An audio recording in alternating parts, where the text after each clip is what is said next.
गौसे पाक कार खानदान के गौसे पाक इमामे हुसैনের বাগানের ফুল, ইমামে হাসানের বাগানের ফুল।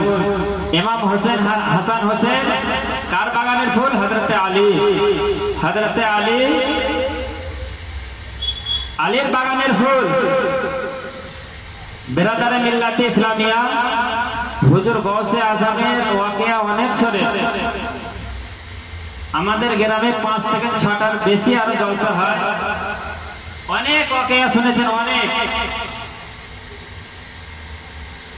আজকে আপনাদেরকে একটা প্রশ্ন করব, যদি আপনারা উত্তরটা দিতে পারে তাহলে মনে করব আপনারা ভাগ্যবান যে আপনারা শুধু ওয়াজ শোনেন না, ওর মধ্যে যা কিছু আছে ভেতরে রহস্য আপনারা জানতে পারেন। একটা ওয়াকিয়া হুজুর গৌসে পাক, আমরা সকলে জানি, বাচ্চা থেকে শুরু করে সকলে জানি যে হুজুর গৌসে পাক প্রত্যেক বছরে প্রত্যেক মাওলানার মুখ থেকে শোনা যায় যে 12 বছরের ডুবে যাওয়া কাস্তিকে উনি ফিরিয়ে এনেছিলেন। সে কাস্তিতে ছিল 50 জন যাত্রী এবং বর দুলহা। সেই দুলহার পরিচয় কি শুনেছেন আপনারা? শোনেন না? সে দুলহার নাম ওকে তো 100 বার তার চাইতেও বেশি শুনেছে, কিন্তু আজ দেওবন্দিরা বলছে যে এটা কোনো ওয়াকিয়া নাই, কোনো কিতাবে নাই, এটা কোনো কিতাব থেকে না, এটা ভঙ্গিমা গল্পের মাধ্যমে বলা হয়। একটা কথা মনে রাখবে, এই জলসাতে কিছু বোঝে না, না বোঝে না, একটা জিনিস বুঝে যাবে, সব মাওলানার ওয়াজ শোনা জায়েজ নাই। বেশক বেশক। জিন্দেগিতে বাঁচতে গেলে অনেক খাবার খেতে হবে, কিন্তু মরার জন্য অনেক খাবারের প্রয়োজন নাই, একটা ট্যাবলেটই যথেষ্ট। এমন ভাবে কাঁদতে কাঁদতে সুর দিয়ে আল্লাহু মাগো করে আপনাকে ওয়াজ শোনাবে, আপনার জান ঠান্ডা হয়ে যাবে। 1 ঘন্টার ওয়াজ যদি শোনায় 59 মিনিট আপনাকে এমন ভাবে করবে আপনার দিল ঠান্ডা হয়ে যাবে, কিন্তু 1 মিনিট আপনাকে এমন একটা ওষুধ দিয়ে যাবে যে আপনার ঈমান নষ্ট হয়ে যাবে।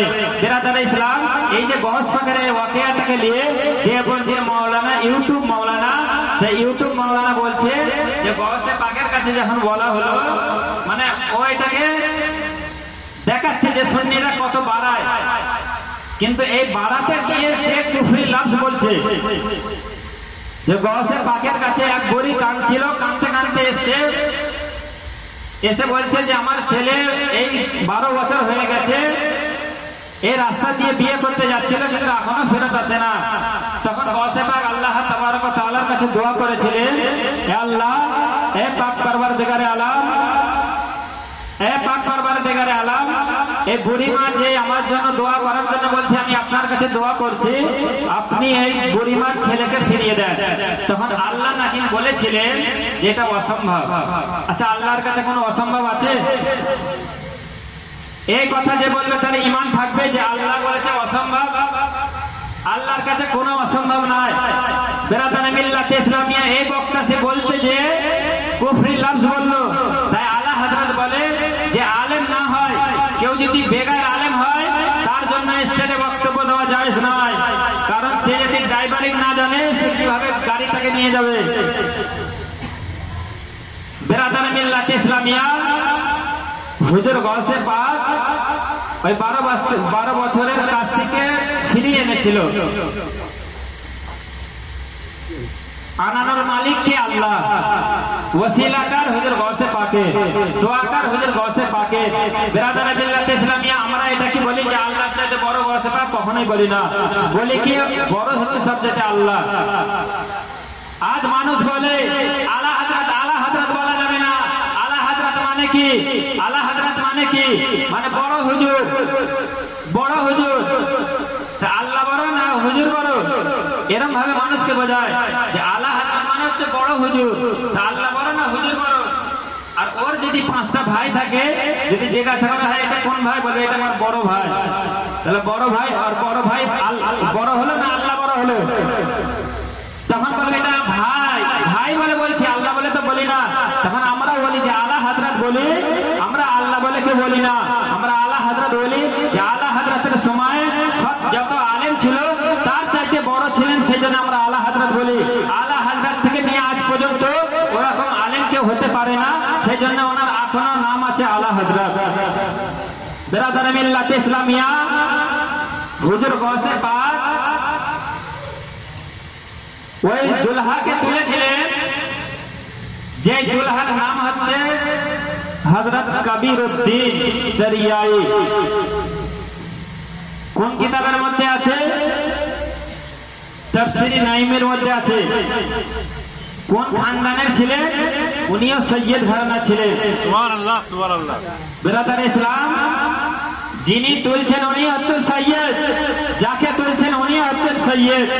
বিরাদার মিল্লাত ইসলামিয়া, একবার 5 মিনিটের জন্য মনে মনে ভেবে দেখবেন যে আমরা কত ভাগ্যবান, আমরা কত ভাগ্যবান। 1 লাখ কম 2,24,000 পয়গম্বর দুনিয়াতে এসেছেন, কিন্তু সবচাইতে নবী হচ্ছেন আমরা পেয়েছি তো নবী আজম পেয়েছি, বলুন সুবহানাল্লাহ। নবী পেয়েছি নবী আজম, সাহাবী পেলাম তো ফারুকে আজম। আজম মানে হচ্ছে সবচেয়ে বড়। বিরাদার ইসলাম, নবী পেলাম নবী আজম, সাহাবা পেলাম সাহাবায়ে আজম। বিরাদার ইসলাম, আসল শহীদে শহীদ পেয়েছি তো শহীদে আজম। বেশক বেশক। ইমামে হোসেন আমরা শহীদ মানি, ইমামে হোসেনকে শহীদ, ইমাম হোসেন শহীদ হয়েছে তো শহীদে আজম। আরো নিচে আসুন, আমরা ইমাম মানি, ইমাম চারজন ইমামের মধ্যে আমরা যে ইমামকে অনুসরণ করি সেই ইমাম হচ্ছেন ইমামে আজম। বিরাদার মিল্লাত ইসলামিয়া, মুফতি পেলাম তো মুফতি আজম, মুফতি পেলাম মুফতি আজম, গৌস পেলাম তো গৌসে আজম, বলুন সুবহানাল্লাহ। বিরাদার ইসলাম, গৌস পেলাম গৌসে আজম, নবী পেলাম নবী আজম, সাহাবা পেলাম ফারুকে আজম। বিরাদার ইসলাম, শহীদ পেলাম শহীদে আজম, ইমাম পেলাম ইমামে আজম, মুফতি পেলাম মুফতি আজম, বলুন সুবহানাল্লাহ। বিরাদার মিল্লাত ইসলামিয়া, আমরা খুবই ভাগ্যবান, আমরা খুবই ভাগ্যবান।